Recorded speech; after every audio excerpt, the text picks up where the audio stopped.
I'm just going to tell you a little bit about the other projects that we have been doing at the office. I'm going to do this backwards in time, so I'm going to start with the latest projects, and then I'm going to tell you in detail about every project that we have done for the past 7 years. I'm just kidding. I'm going to take a few selected that I can fit into hopefully 20 minutes. These are the guys from Denmark, Mats and Kristoffer, and me and Christian from Iceland. Just to give a little bit context of the Icelandic office, I don't know if you have ever been to Iceland. This is how it looks like. It's not always this much snow. It's actually quite mild temperatures in the country. And Reykjavik, this is the capital, and Reykjavik city, and here is where our Reykjavik office is placed. Actually, at the moment we are doing two quite big urban projects in Reykjavik. One is actually the biggest urban project that has been the municipality of Reykjavik has started on. It's rethinking the local planning codes for all the 8 neighborhoods of parts of Reykjavik. But I'm not going to tell you about that one. I'm going to tell you about another one which we call 2.5 times 5, and that is the dimension of a parking space. So it's closely related to the project that we were, or to the workshop in Penang last week. And this is a cross-disciplinary group that is working on this project. We are the architects, and then we have an engineer, an artist, sociologist, and an economist on this project. And what we were looking at when we started looking at well, the municipality gave us the project to find out ways to improve housing in Reykjavik. And there were selected 4 groups working on different projects, and this was our approach to it. So we started looking at impervious surfaces in the Reykjavik city, where water doesn't naturally get drained through the earth. And looking at that, we could see that in Reykjavik, 43.5% of the impervious surfaces are spaces related to the cars, roads, parking spaces, etc. Just parking spaces are actually 25.8% of those surfaces. It's more than actually the buildings in Reykjavik. So we were looking at that, and we were also looking at what are some of the major issues big cities are dealing with today. Congestion, traffic congestion, for example, the ecological footprint, etc. And some of these issues, like the most pressing issues, are the modes of transportation. And we are seeing signs all over that new modes of transportations are going to, hopefully in the future, reduce the privately owned car. I mean, we're seeing a lot of the electric car is coming, and that gives us the possibility to build closer to traffical networks because of less noise pollution, less air pollution, etc. But maybe the electric car is just like an in-between phase, like the CD, like the videotape. Something else is going to happen. This is actually a clip from The Guardian from last month, where they have a really ambitious plan to make the car ownership pointless in 10 years. And it's actually a 19-year-old girl that's been hired, an engineer, to devise this application so that you can use smart applications to, if you say you're going from point A to point B, it figures out the fastest, cheapest, the best way to use multiple ways of transporting, like shared buses, shared cars, bicycles, etc., to plan your route. So we were looking at how can you use parking spaces for something else, something to change these grey asphalted spaces in the city, make them more people-friendly, make them more green, and as in for Reykjavik, we were looking at, there's a real shortage in the apartments for the youngest generation, and small apartments in general. So we were looking at how we could repurpose the parking space, use it as a module, and possible spaces within the city to use the parking space as a module for minimum apartments. So I'm just going to sit here. So we started with the idea that one parking space would equal to one apartment. So every apartment would just have a very light footprint, even though it was made out of 2, 3, 4, or 5 modules, which was the maximum we were working with. It would only step down on one parking space. So we became quite interested in this configuration, especially in terms of flow through that kind of configuration, that you have to have an entry on the street level and kind of a looped flow up through a balcony on the upper level, and we would tilt the roof of the lowest module to make a connection up to the roof terrace. So this was like a starting point, and then we started to look at how could we start to make some simple repetitions of this. For example, with single row 90 degrees parking, you would get like a shared common space on the roof terrace and semi-private balconies, etc. So, and taking this further to double 90 degrees parking, you would get some interesting configurations with some nice variations between private and public and semi-private spaces. Just show you a couple of configurations. And then we were working with extra modules on street level that could be shopping, cafes, etc. And if you would place these modules on street level, you would always combine them with a stair module that could lead you up to apartments on the upper level. So you'd always have your own private entry to your apartment connected to the street level. So we created 4 types, and because these modules are so strictly modular, Lego was actually the perfect sketching tool for this project. So we started to sketch a lot different configurations. Just gonna show you a couple of them. First, just a quick look at how one of these apartments could look like. This is a 3-module type, where you have the more public spaces, the kitchen, dining room entry on the ground floor. On the upper floor, we would have the more private spaces, the sleeping areas, bathroom, etc. And we're thinking of the tilted roof was like both stairs and a stepped garden where you could have, plant herbs, vegetables, etc. And even though working with a really small apartment, it was important to figure out how we could make the space give it quality. So we had spatial connections, visual connections between the different floors and all the levels of the structure.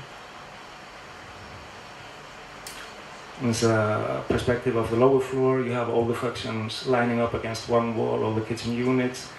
You have a partly retractable stairs that's part of the kitchen unit, leading you up to the upper floor, retractable table, etc. And on the upper floor, you would have this the same kind of idea that you have this cabinet wall where all the functions like workstation, bathroom, bedroom, or a bed is all retractable and can be pushed up to this wall again. And then we made a couple of scenarios and presented to the city, small, medium, and large scenarios. Just going to show you one. We started looking at these small areas where we maybe have 4 to 5, 6, 7 parking spaces in the city, and think about it like acupuncture. Where is a place in the city that could need some rejuvenation, something that is missing? Like this spot, it's in downtown central Reykjavik. It's mainly residential area. Could use, for example, a small coffee shop. So we placed one on the corner of this block that was also just to finish the corner of this block. It was better for the urban space and the right function there. Something public like a cafe.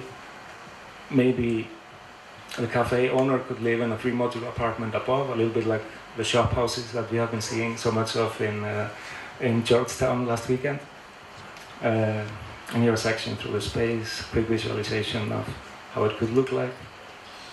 And on a larger scale, a more urban scale, this is in Reykjavik as well, 2 neighborhoods that are completely divided by a road and a double parking along the road, and you have parking along the curb. So really making this kind of like a traffic river that is dividing these two neighborhoods. So we proposed that we could take some of these parking lots and try to bridge these two neighborhoods. Let me just go quickly through this. All right, so next, this is our latest realized project, and maybe not quite appropriate that after preaching about the redundance of cars, that this project is actually a gas station in Iceland, but okay, we need to do something for the cars as well. Hopefully they are soon a minority group in the society. But this gas station is about an hour's drive north of Reykjavik, and what we wanted to work with here was there are lots of gas stations around this Highway 1, which encircles Iceland. And most of them are kind of like temporary structures, aluminium-clad buildings that look like they can be torn down like next week. And even though we have beautiful landscape all around this road, it seems like at least the architects have become completely immune to this. You never, if there's a restaurant in the gas station, this is, yeah, I should say this is not just a gas station, it's more like a road stop, a combined restaurant, convenience store and a gas station. You have a lot of those road stops around, as in most countries. Anyway, in Iceland, you never take advantage of the beautiful landscape around. Usually the restaurant is just facing the parking lot, and if you're lucky, there's a small window on the toilet where you can see some fantastic landscape outside. So we wanted to try to change that a little bit. Also, even though we are part of the Nordic countries, part of Scandinavia, Iceland is heavily influenced by American culture. We're like in the middle of the Atlantic Ocean, in between these two. We've had an American army base in the country for 60 years. It just moved out, how many years ago? 6-7 years ago. But there's a lot of American influences, so we wanted to address this cultural relationship in some way. So we took some motives from the classical diner from the 50s, but contrasted it with traditional Icelandic building methods of working with in situ cast concrete. Usually you see the diner in some light stainless steel materials, nothing this heavy, raw, fair-faced concrete. So we wanted to try to create something new with putting these together. In our first meeting with our client, which is the Icelandic branch of Shell, we also showed them this painting by Edward Hopper, Nighthawks, and told them we wanted to create some kind of atmosphere like this in our building. And this is a picture taken when it's finished. This is actually Kristja on the picture and one of our interns. Disappointingly, there was no red-haired femme fatale when we took the pictures, but pretty good. And inside, we also did the interior, and then we were working with the motive, like, you know, the diner always has this long bar table, so we're working with this elongated bar, but wanted to continue with it, like it was like a continuous movement in the semicircular restaurant. So the bar turned into like a table that was adjacent to the semicircular window and could fold down to seating places, etc.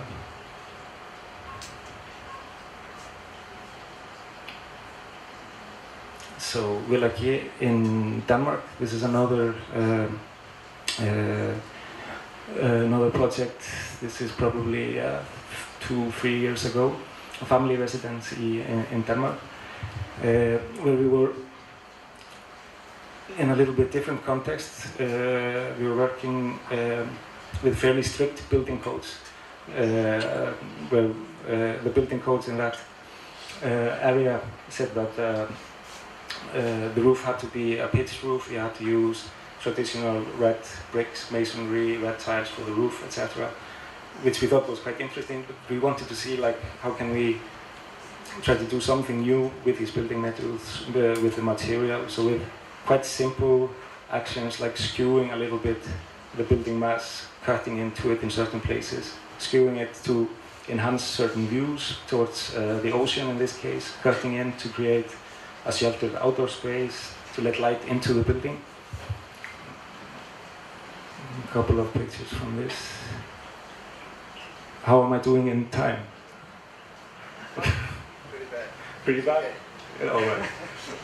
I got pretty nervous. Okay, so just a couple of slides from this. And back to Iceland again. This is actually one of our one of our first projects, but it's been ongoing for like 6 or 7 years. The client, one of them is from Iceland.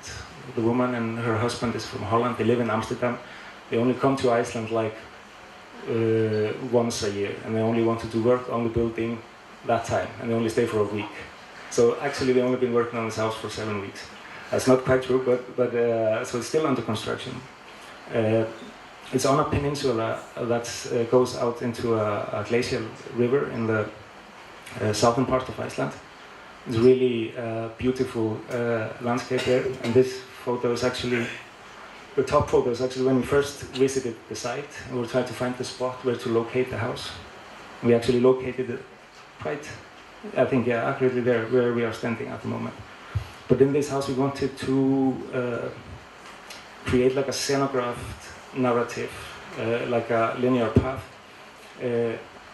through the building that would work with like certain framings of the views to the nature, changing from like zoom-ins or like close-ups of the nature, and then some contrasting views where you have the long unobstructed view over the landscape. So that was like a motive for this one. You see the plan of the building. It's partly submerged in this sloping terrain. It's quite a big slope there, and sometimes we cut into the terrain to create like a sheltered passage between the house and the terrain. Still working with in situ cast concrete here. And just to show you a couple of images from the house. This is from the entrance point to the house. It's divided into a guest house on the left side, the main house on the right side, and you enter through this like entrance space with a concrete roof above. And from the path behind the house. And this is a bit the view. For the roof we used some black stones and sand that we found in there's a black beach below the summer house, which we moved up onto the roof. 2 minutes left. Okay, I need to move really fast. Okay, just to show a couple of things. Yeah, this is an installation that we did at the National Art Gallery in Iceland. The idea was to, and this was in collaboration with artist Teresa Himmler. We actually do a lot of collaboration, both with artists and other architectural firms, etc. We're quite small. I forgot to tell you, I need to move really fast. There's just the 4 of us, and then maybe 2 or 3 employees at a time. And we like to keep that size. They're good for us, and instead like expand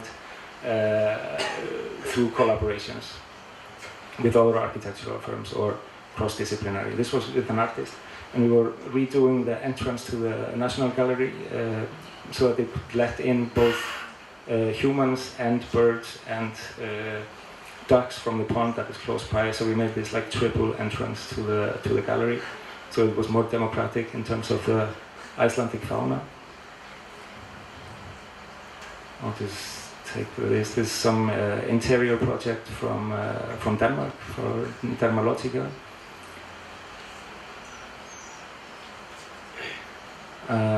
Moving a little bit up in scale, this is a project in Denmark where we're working with apartment housing. This is not the project, but this is like the dream of most of things. They want to have like a villa in some suburban areas. They want to have a little patch of green in front of the house, a little patch of green in back of the house. But if they live in an apartment house, this is usually the reality. This is not the project. So we wanted to see if we could combine like some of the qualities with having a suburban villa and to live in a stacked apartment house.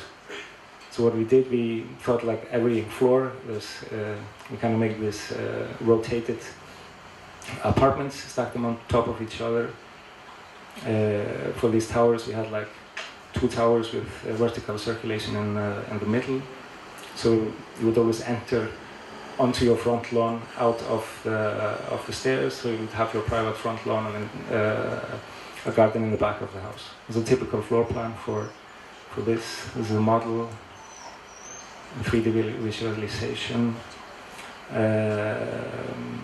And yes, these houses are actually probably going to start the building phase. Although we started this project in 2007, they're only starting now. It went on a hiatus for a couple of years, so I'm still like moving back in time. And this is actually the only project that we have done in Asia. Although after being here for the last 10 days, we really hope to be able to do some more. So we have a good reason to come back. And this was a competition for a high-rise in Chengdu. We were working with a motive of the teepee, the tent. This was quite interesting. We got like the floor plans, never the same floor plan. You see sections, horizontal sections through the tower, and it gave quite good shading for this was for offices, etc. Yeah, exactly. And this was in collaboration with another Danish architecture studio, Smith, Hammer and Lassen. Actually, the firm that Kristja and Mats, 2 of the KRADS team, were working with before we started the office. And finally, the first project that we did, this was actually back in 2006. We were all working at other architecture studios or freelancing, but we had been working on competitions while we were studying, but this was like the first time we won a competition. This is actually, I don't know how it is here, but this is how it is in Iceland, Denmark, most of the Scandinavian countries. I think most offices start their practices after winning a competition. That's like the ticket to get in, and this was like our ticket. It was a 22,000 square meter shopping center. We had never built anything before. We were quite just recently finished with school, so this was a little bit diving into the deep end. And this is the center. The main idea here was to, I can show you it later, but we were trying to create like 2 very different sides of the shopping center. One facing a quite ugly car park, which is here to the right, and the other is actually facing a quite, what will become a quite nice residential and mixed-use neighborhood on top of a hill. So we kind of wanted to help that residential neighborhood to make the ugly car park disappear. So we pushed the whole shopping center into the slope, into the sloping terrain, and put a green roof. It's actually the largest green roof in Scandinavia, on top of the shopping center, which kind of makes the whole retail park disappear. And towards the car park, in an attempt to avoid, you see these big bulk shopping malls, they always get plastered with different signs. You know, when there come different tenants in, you get some signage on it which is not planned by the architect. And so to avoid that to happen, we made all the signs like an integrated part of the structural system. So we have this colonnade, like an open colonnade in front of the center, and the big illuminated billboards are part of the supporting structure for the roof. And these are actually quite big signs, so most of the tenants were just really happy. They got a huge billboard, and we knew exactly where the billboards were going to come on the facade. A section through the wall. We haven't rented a crane to take the aerial photo of the actual build project, so it's just from a visualization. Yeah, I think that was our last slide.